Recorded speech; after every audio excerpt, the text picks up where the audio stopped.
All right. Good morning. It's Wednesday morning. I'm giving my review of chapter 13 of John. So, after supper, Christ wraps a towel around his waist and he starts washing the disciples' feet. And Peter's like, "You gonna wash my feet? I'm not letting you wash my feet." And Christ is like, "You can let me wash your feet, or I'm not. You're not gonna have any part. I'm not gonna have any part of you." So then he's like, "Okay, then wash my hands and my head." And Christ is like, you've already been bathed. You're only part of you that's dirty is your feet. And he does something that's actually quite brilliant because he didn't want to have this argument with Peter. He says, there's one of you who's dirty on the inside. And he starts, proclaiming that he's going to be betrayed. And that shifts Peter's focus. Peter wants to be the best and wants to be recognized as, the favorite and all that. And of course they all do, because John always puts down, the one that Christ loved, and but by doing this, it gets Peter shifted off of himself. It's quite brilliant, actually. It's like, I don't want to have this argument, and what's most important was inside of you, and you guys are all good, but one. One of you's going to betray me. And then it's kind of petty, right? That Peter whispers to John, ask him who it is. And Christ says, okay, it's the one who I give the bread to after I dip it in the bowl. And he gives it to Judas. And he says that Satan came over Judas. I can imagine that at that very second that Christ handed the bread that had been dipped in whatever, butter or whatever, to Judas, he knew that Christ knew. And the look on his face must have just been, and Christ's like, go do what you got to do. All right. Then he starts,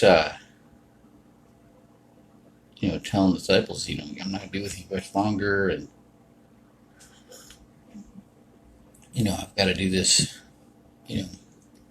in Peter's, what gets missed a lot, I almost missed it this morning, was,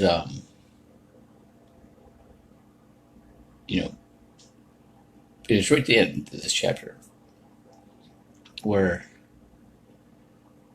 why can't we go with you? I'm going where you can't go, and why can't I go with you? And Christ's like, will you really lay down your life for me, Peter? You are going to deny me 3 times before the cock crows, right? And, all these things he does and has done that have been foretold, that he is foretold. I mean, he's given evidence throughout to the disciples that he knows what time it is, right?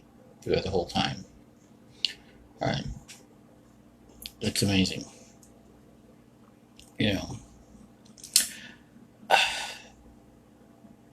With what's going on in our world right now, there's craziness happening right now, and people are able to look you right square in the face and just make stuff up and lie. And some people, it's really hard to tell if they're lying. If you've been around long enough, you can tell. There's certain little indicators, right? And Christ was a real master. My son, I'm what's called, you know what NLP is. neuro-linguistic programming. I'm what's called auditory kinesthetic. I'm when I'm talking to people, all I really care is you're looking at me. My son, he's totally visual.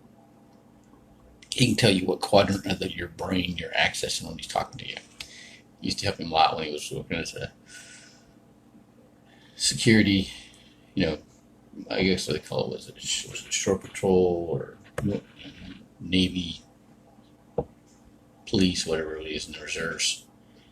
And then, of course, in sales, it helps him a lot. Kinesthetic means you weigh all your senses equally, and the way you feel determines how you make your decisions. And of course, auditory is auditory. I'm auditory, right? I'm listening to what you say and how you say it. I can pretty much tell what state of the country people are from just by listening to them. It's kind of interesting. So there's a Christ was probably master of it all, and he just and then not discounting the Spirit giving him answers. Okay, and I was asked to go more into detail about how this is different compared to Matthew, Mark, and Luke. They're just as those little subtle nuances that John describes, the little details of an event that aren't picked up in the others.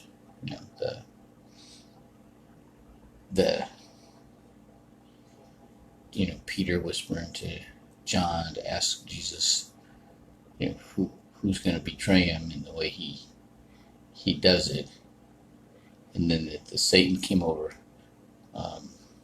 Judas as soon as Christ gave him the bread. That's as soon as he knew he was caught, right? He knew that Christ knew who he was, right? Isn't that interesting?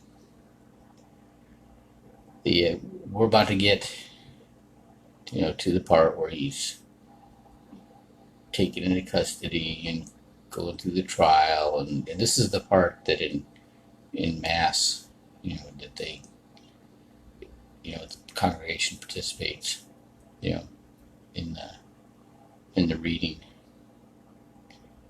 But this is around Easter time, and we're already past the Good Friday, right? Already laid down the palm leaves and palm fronds and all that.